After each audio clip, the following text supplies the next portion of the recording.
Hi friends, நாம் இன்றைக்கி மசாலா பொங்கல் செய்ய போகிறோம். அதுக்கு ஒரு சின்ன குக்கர் வச்சுருக்கோம். சுத்தமான கடலெண்ணெய், செக்கெண்ணெய் கொஞ்சம் ஊற்றிக்கலாம். எண்ணெய் காஞ்சிருச்சு. இப்போ மிளகு சீரகம் இதில் சேர்த்துக்கலாம். இந்த மிளகு சீரகம் பொரிஞ்ச உடனே 2 தக்காளி, ஒரு 5 பச்சை மிளகாய், கொஞ்சோண்டு புதினா இதை சேர்த்துக்கலாம்.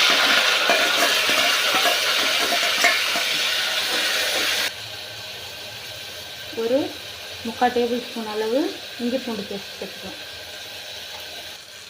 இப்போ இதுக்கு தேவையான அளவு உப்பு சேர்த்துக்கலாம். இந்த கிளாஸில் 1/2 கிளாஸ் அரிசி, 1/4 கிளாஸ் பைத்தம்பருப்பு எடுத்து ஒரு 1/2 மணி நேரத்துக்கு முன்னாடியே ஊற வச்சுருக்கோம்.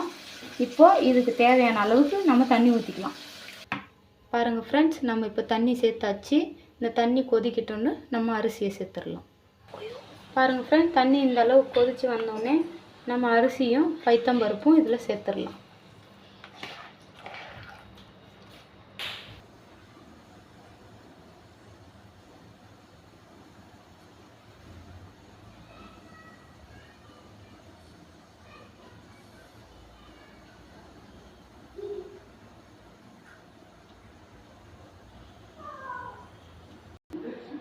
பாருங்கள் ஃப்ரெண்ட்ஸ், சூப்பரான பொங்கல் ரெடி ஆயிடுச்சு.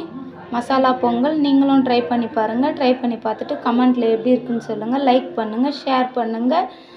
பாய் ஃப்ரெண்ட்ஸ், நெக்ஸ்ட் வீடியோவில் மீட் பண்ணுறோம். மறக்காமல் சப்ஸ்கிரைப் பண்ணுங்கள்.